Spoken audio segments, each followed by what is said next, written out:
Merhaba arkadaşlar, hepinize iyi akşamlar diliyorum ve 2021 yılına hoş geliyoruz. Hepimize mutluluklar diliyorum arkadaşlar. Evet arkadaşlar, hepinizin en çok sevdiği, en çok değer verdiği Hazal Subaşı ve Erkan Meriç. Evet, bildiğiniz gibi Adını Sen Koy dizisinde başrol oyuncularıydılar ve Ömer ve Zehra adını taşıyordular arkadaşlar. Evet arkadaşlar, Ömer ve Zehra çiftinin aşkı nasıl son buldu? Dizini umarım hepiniz izlemişsinizdir arkadaşlar.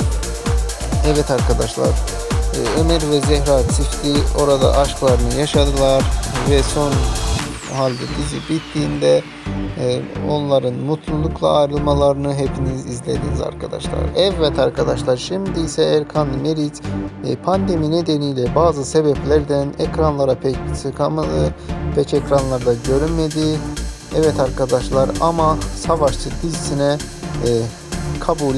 teklifi kabul etti ve Savaşçı dizisine çekilmeye karar verdi arkadaşlar. Evet arkadaşlar, hepimiz de sabırsızlıkla bekliyoruz Erkan Meriç'in çekimlere başlamasını ve oradan gelen canlı görüntüleri sizler için sunacağız arkadaşlar. İzlemede kalın.